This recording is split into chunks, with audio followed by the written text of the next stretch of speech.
Good morning, students. Hope you are all doing well. Today's class about pyramidal track. Today we'll see about descending track. In that, for you it's very important is pyramidal track.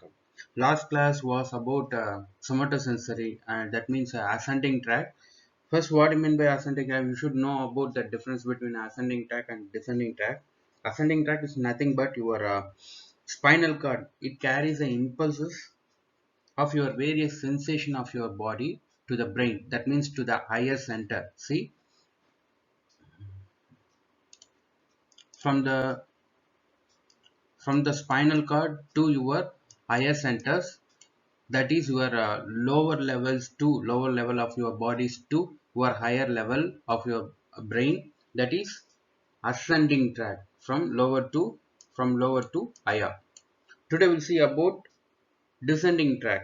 Okay, in that pyramidal track.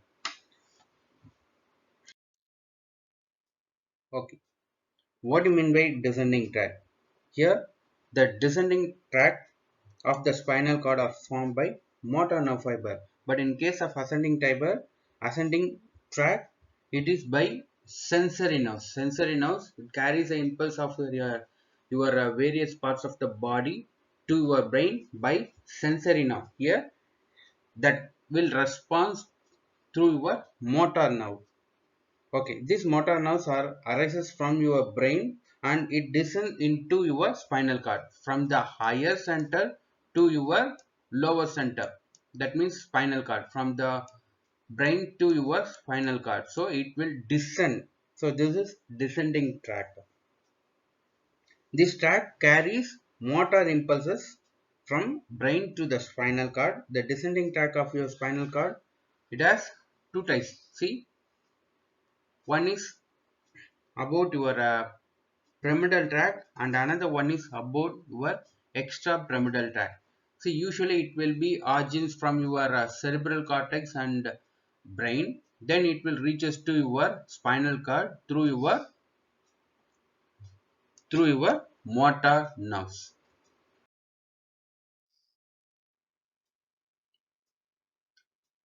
See, usually this descending tract descends down either from your cerebral cortex or from any structure of the brainstem into the spinal cord and synapse in your spinal cord with your anterior horn cell. Most of the tracks are motor tracks. Okay, now listen carefully. For that, you should know about the areas of your brain. See, this area, that is like a central sulcus. Okay, in front of this central sulcus, this area is mainly about your motor nerve activity, and behind this sulcus, this area is about your sensory activities. See, for example, neurologists, what they will do, how they will identify at first about the activity of your brain, how they will identify, they will give some extra stimulus to your brain. Okay, see, they will give a stimulus, electrical stimulus. This electrical stimulus, you usually your ascending and descending tracks carries your action potential that should reach to your areas of your brain. This will respond respectively. The same way, what they will do, they will give a electrical stimulus to the particular area. With this area, that will respond. Say for example, if this area is for your eye field, the area number 8, if they are giving an external stimulus to this point, what they will do, they will see some images in front of their eyes by giving some stimulus over this area. The same way, see, we'll see about the motor homo motor homunculus. See here, suppose if they are giving a stimulus to this particular area, that means something you might feel in your toes. The same way, they are giving some stimulus to this area, like this, they will identify the motor activity in your brain. See, suppose if you are giving some stimulus over here or here, even in your hand, what they will do, they will move their hand by giving this stimulus to this area. Even here they are giving their stimulus, that means electrical stimulus to these lips. They will move their lips without their activity by simply giving a stimulus over here.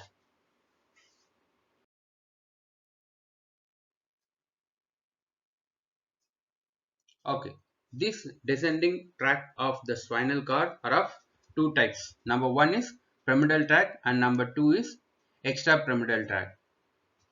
In that first pyramidal tract, that is anterior corticospinal tract. Listen here, cortico, in the name itself you can differentiate whether it is a ascending tract or a descending tract. See here, corticospinal. Corticospinal means cortico means to the from the higher center to spinal cord to the lower center. So this will descend. So this is descending tract.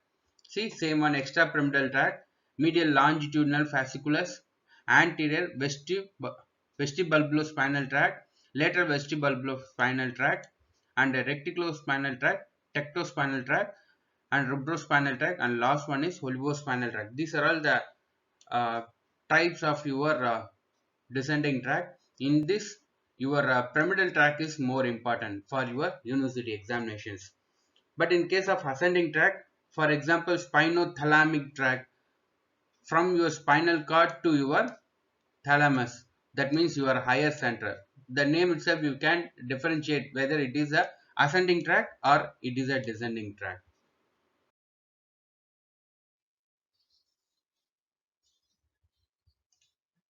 Okay. Now we'll see about corticospinal tract or a pyramidal tract. These tracts were first found in a human. The pyramidal tract of the spinal cord or the descending tract concerned with the voluntary motor activity of the body. These tracts are otherwise known as corticospinal tract. Pyramidal tract is also known as corticospinal tract. There are two corticospinal tracts, you know that. One is anterior corticospinal tract and lateral corticospinal tract. While running from the cerebral cortex towards the spinal cord, from the cerebral cortex to the spinal cord, the fiber of these two tracts gives the appearance like a pyramid. See, from the cerebellum to your spinal cord, once it reaches near to the spinal cord, it will appear like a pyramid. That's why it is also called as pyramidal tract. Hence, these two are pyramidal tracts.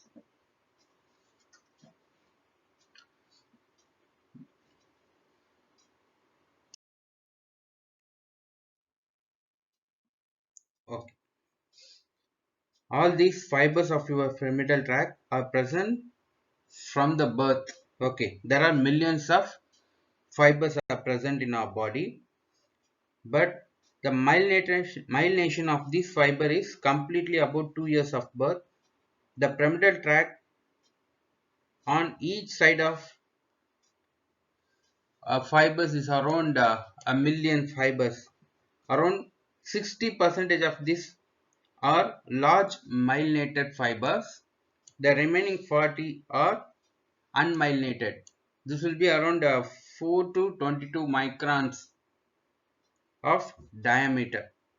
See, these large fibers of pyramidal tract have a tendency to disappear at the older age, since the tracts are concerned with controlled voluntary movement. At the older age, this will be slowly disappear.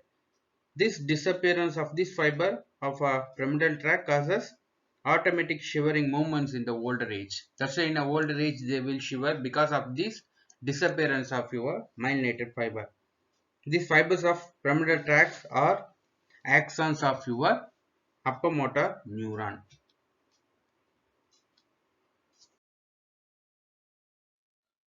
Okay. Usually these are originate from your giant or bit cells of your pyramidal tract. These giant cells are situated in the area of 4, that is primary motor area of your frontal lobe. That means in your area first where it is originated. Okay. This will start from your corona radiata See, from the cortex, then is to your corona radiata, later your internal capsule, then your midbrain, then later it will go into a pons. After the pons, it divided into different bundles. See here, it will be, you are having a pyramid like a shape. That's why it is also called as pyramidal tract. Then to your lower pons group once again, and then to a medulla, then it's end up with your course will be end up within your spinal cord. Now we'll see the course of your pyramidal tract in this diagram. From this cortex region, yes, from this cortex region the course is start. Later these all these will be radiate. It will be like appear like a fans. This corona radiata appear like a fans. Later it will goes to your internal capsule, this area, then to your midbrain. Yes, then it goes to your midbrain. Later when it enters into the pons, after living out from the pons, it will be divided into different bundles. Okay, from there it will be decussate, and to your lower pons again it will form like a group C.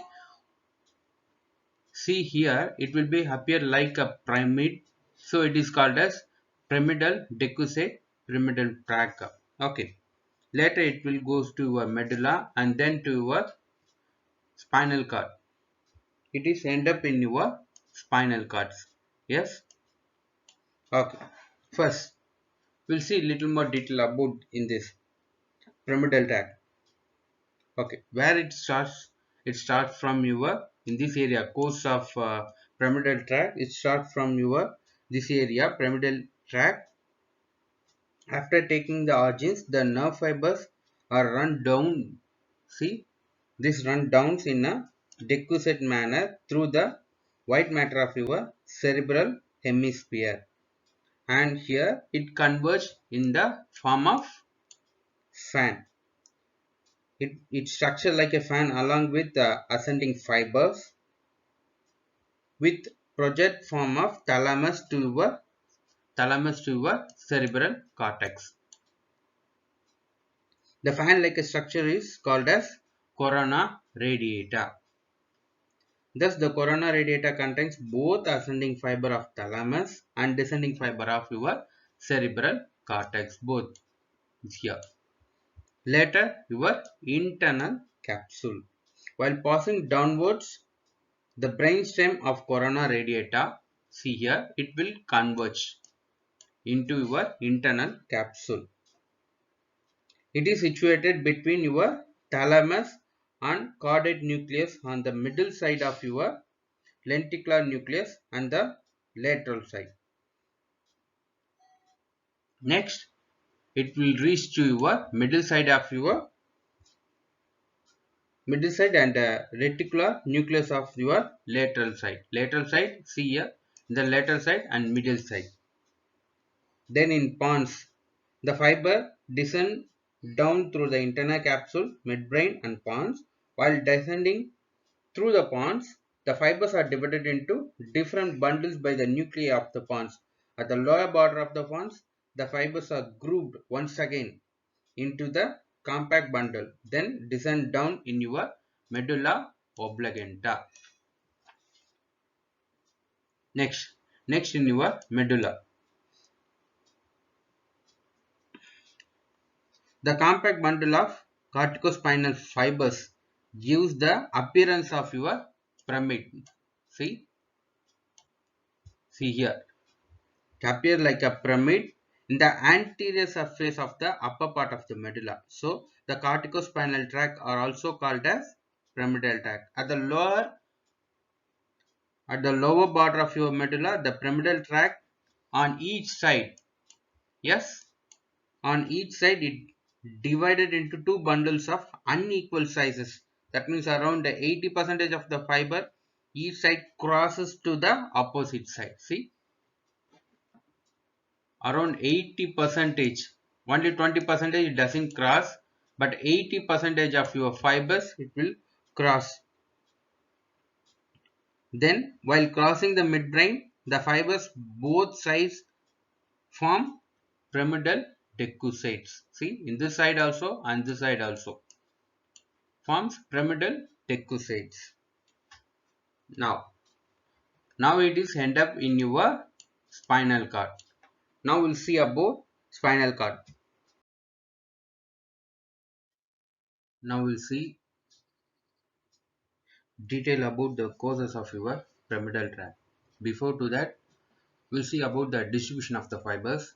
Around 55% of your supply of fibers is upper limb, and it is ended within your cervical region, and 20% of nerve supply is in the trunk and ended in the thoracic region, and remaining 25% of the supply of your nerve to the lower limb and end up in the lumbosacral region.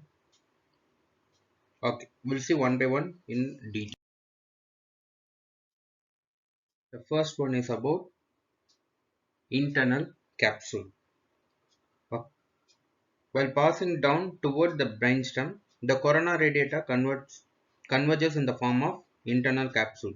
It is situated in between thalamus and caudate nucleus on the medial side and reticular nucleus on the lateral side.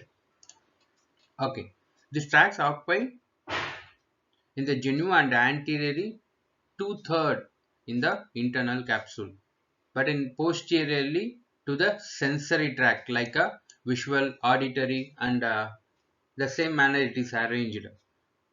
But the body is represented from the anterior to posterior aspect. Okay, from the anterior to posterior aspect, from the motor to your sensory aspects. The next one is about pons. The fibers descend down to the internal capsule, midbrain, and pons. While descending to the pons, the fibers are divided into different bundles by the nuclei of the pons. That means 4th, 5th, 6th, and 7th cranial nuclei. At the lower border of the pons, the fibers are grouped once again into the compact bundle, then descend down into the medulla oblongata.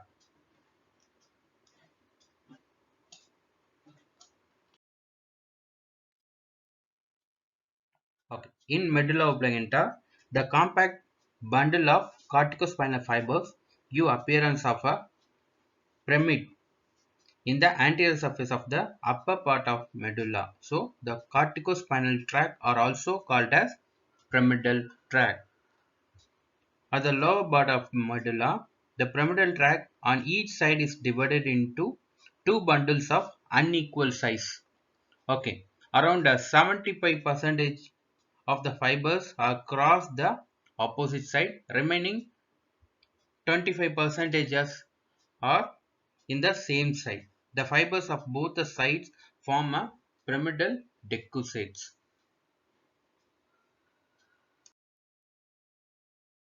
The next one is about spinal cord. After crossing and forming pyramidal decussate, these fibers descend to the posterior part of the lateral white column of the spinal cord. The bundle cross fiber is called a crossed pyramidal tract or a lateral corticospinal tract, or even we call it as indirect corticospinal tract. Next, the remaining 25% of uncrossed fiber also descend down to the anterior white column of the spinal cord. This bundle of uncrossed fiber is also crossed as uncrossed pyramidal tract or even anterior corticospinal tract, or even we also called it as direct corticospinal tract. But the 80% and the 75% is indirect corticospinal tract. This tract is well marked in the cervical region since the fiber of this tract is terminate in different segments of your spinal cord. Okay, this tract usually gets thinner while descending through the successive segments of your spinal cord. The fiber of this tract are absent mostly below the mid-thoracic level. Before it terminates, majority of this fiber are anterior corticospinal tract cross the opposite side at a different level of your spinal cord. See, we should mainly concentrate about your cross and uncrossed spinal cord. Both will form your pyramidal tracts.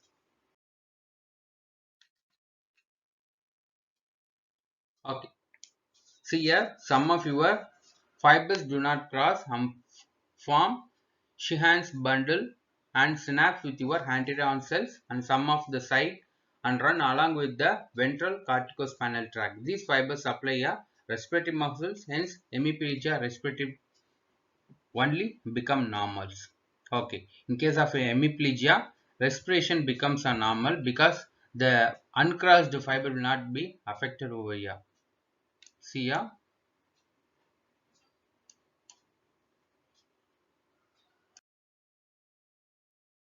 Okay, now we'll see about the functions of your pyramidal tract. Myelination is completed after birth. That means your lateral corticospinal tract concludes voluntarily fine skill movements like a holding of your small object, writing and drawing, etc. And it will also facilitate superficial reflexes and facilitate muscle tones. The ventral corticospinal tract control voluntary movement like balancing, walking, climbing and running. The main this one motor activities. Some of these actions of basal ganglia and cerebellum are mediated. And this one is very important, effect of lesion of your pyramidal tract. If there is any lesion in your pyramidal tract, the first one is hemiplegia. Hemiplegia, the lesion of your pyramidal tract, the first one is about your impairment. Impairment of voluntary movement, impairment of fine skill movement, and muscle tone increases. That means spasticity. Okay, next one, exaggerated tendon reflexes and colonus and extensor plantar reflex, Babinski sign. Here it will be positive, and loss of abdominal reflex and some other superficial reflex. Normally, distraction of your pyramidal tract produce hypotonia, but in extrapyramidal fibers also descend, hypotonia develop instead of hypotonia. Okay, this effect of lesion is very important for your pyramidal tract in 10 mark questions. Okay, this one you should write at the end of these questions. Okay, hope you understand. If you are having any doubt, please contact us. Thank you.